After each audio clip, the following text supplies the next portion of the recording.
Good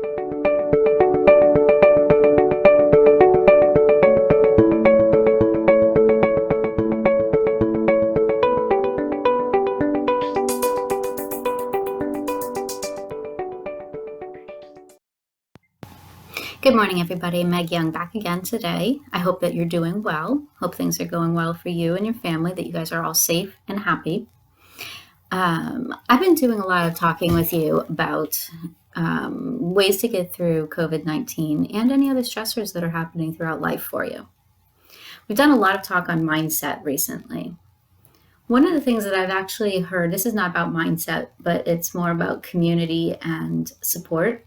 But one of the things that I've been hearing a lot lately, almost like too much, is the importance of connecting with other people. In a time that we're supposed to be socially isolated from each other or distant from each other, in a time that we're not supposed to be more than 6 feet from each other, we need to be wearing masks if we go out, all this stuff. It's not who we are. We are, in essence, social beings. And when we're not social, it causes all sorts of internal chaos in our brain. It makes us feel really isolated, depressed, anxious, lonely. It's not a good feeling to have that level of distance from people for an ongoing amount of time, especially when there's a lot of chaos and anxiety as well. So one of the things that I've been hearing a lot about is connect with people, connect with people, connect with people. There's so many ways to connect with people. And I agree with it 100%. That's one thing that is super, super, super important with getting through really stressful times, is having support, having somebody to talk to. But I'm thinking a little bit differently, that, you can talk to family, you can talk to friends, you can talk to coworkers, but you may not be talking to all of them about the same things. So when we're all socially isolated now, when we're all distant from each other, talking to each other, it takes on more of an effort. When you go to the office, you can talk to your coworkers. You can vent to your coworkers about how difficult today was, how this person made you angry, and or they're putting too much demand on us, or whatever it is that's going on, or just chit chat about everything that's going well. But the conversations you have at work with your coworkers are going to be different than the conversations that you have with your family. And some of those conversations are going to be different than you have with your friends. So now that we have to put more effort into going out, going to get that conversation. Prior, we would just go to work and we can get conversation with coworkers. We can't do that anymore. So we're starting to open up some states are starting to open up and bring people back to work. But as a whole, it's been really hard for people to talk to their coworkers. You have to do it video, phone call, text. It's not the same as doing it in person. Same with family. You actually have to pick up the phone a lot. You can't necessarily just drive down to see them. Friends, same thing. It's a lot of video. It's just, things have changed a lot.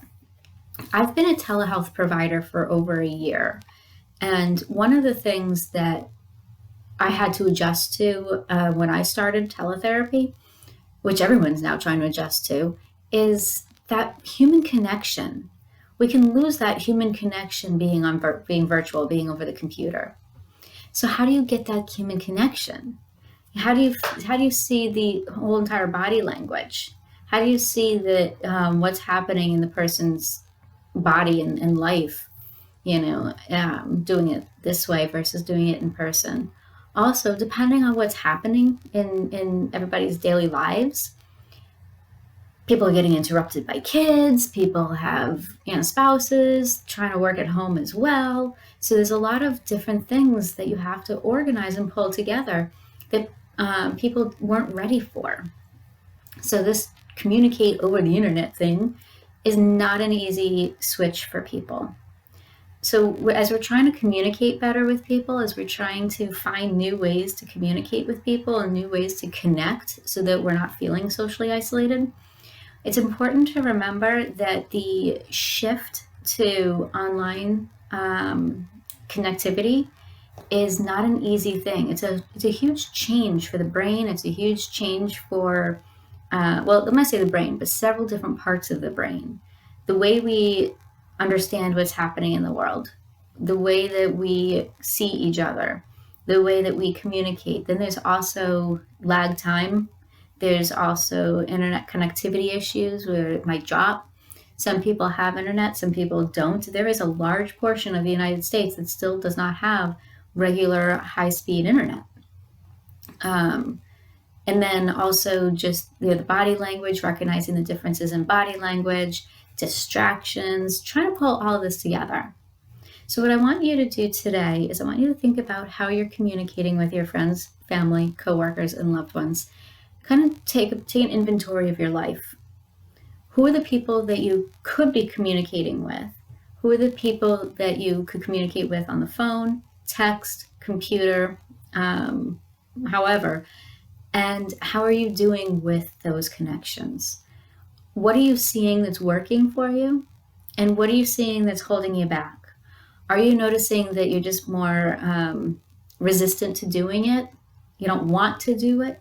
Are you thinking that they're not going to want to do it? Just kind of notice what some of those thoughts are. Notice what some of those deeper feelings are related to this this computer communication. When you recognize where some of those deeper feelings and thoughts are coming from, you're going to be able to challenge them, you're going to be able to work with them, and you're going to be able to change them so that they're not so interfering with your life and you're able to connect with people again. I think one of the, I've been hearing so much about connect with people online. Here's great. This is wonderful. And everyone you see on TV, they're all talking happy, smiling, It's not that easy. It's not that easy to make that transition. So that's why I want to work with you today. Understanding what you can do to make that transition a little bit easier for you. Think about your thoughts, your emotions, and your body sensations. What's happening as you're thinking about talking to your family? What's happening as you're thinking about talking to your friends? What's happening as you're thinking about talking to your coworkers? Relax the body. Focus on the here and now. Focus on what you have control over.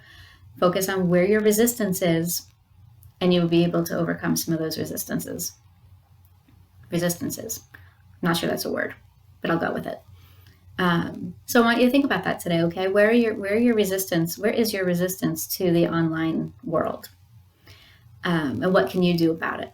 Once you notice where it's coming from, think about what, because what is going to move you forward? Why is going to get you stuck? So once you figure out the why, or think about, what's happening inside, then you think about what can I do? All right. So that's where I want to leave you today. I hope you have a wonderful day, and I look forward to talking to you again tomorrow. See you soon.